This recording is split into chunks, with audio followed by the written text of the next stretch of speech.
You are listening to the audio production of The Pastor's Kid, Finding Your Own Faith and Identity by Barnabas Piper, published by Audiobooks.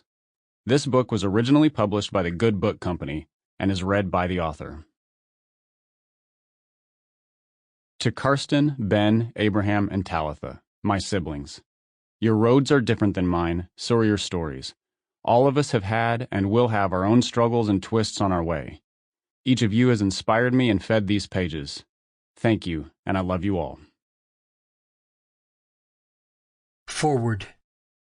You will ask, was it painful for me to read this book? The answer is yes, for at least 3 reasons.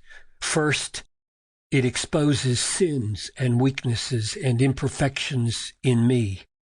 Second, it is not always clear which of its criticisms attach to me and the church I love.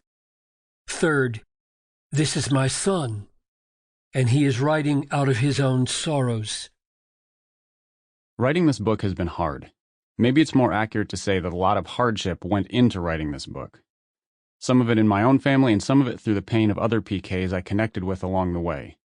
So many PKs carry so much pain and anger and sorrow with them. Some of them have fallen into bitterness, and others are rightly doing the hard work of trust in Jesus to help them through.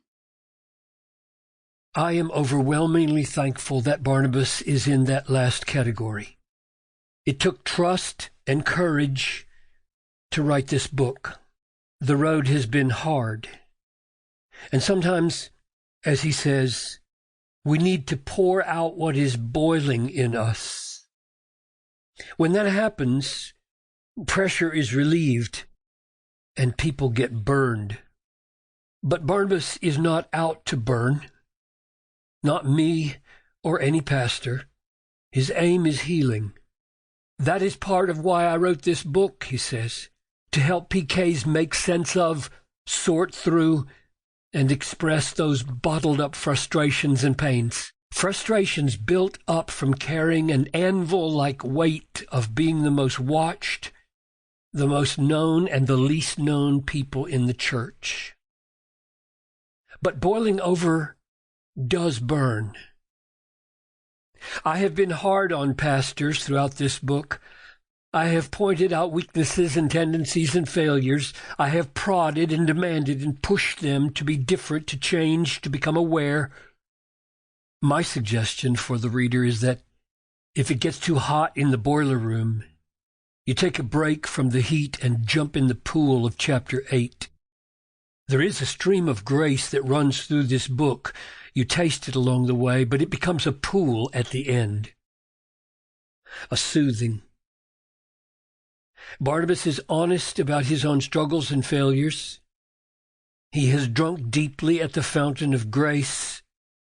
He knows from experience the ultimate solution for all of us. I desire to point to Jesus as the turner of hearts and the lifter of all burdens. Grace, the undeserved favor of God through Jesus, is the source of life and personhood and identity. It is in the freedom of Jesus' overwhelming love that the PK can break out of false expectations and see what it is that makes Jesus happy. As it turns out, when the boiling is over and the burns begin to heal, there is hope for PKs and pastors and churches. It's not all bad news for PKs. Through it all, they have been unwitting and sometimes unwilling apprentices. They have seen, and many have benefited from, the bad and the good. We have seen the pleasures of ministry, helping mend a broken marriage, praying with the heartbroken widow, serving the destitute man who knocks at the door, the close fellowship of a united church staff, or the deep, humbling satisfaction of seeing God use faithful ministry over time to right a sinking ship of a church. Boiling over because of painful experiences may be unavoidable at some point, but Barnabas beckons his fellow PKs not to wallow and bemoan them.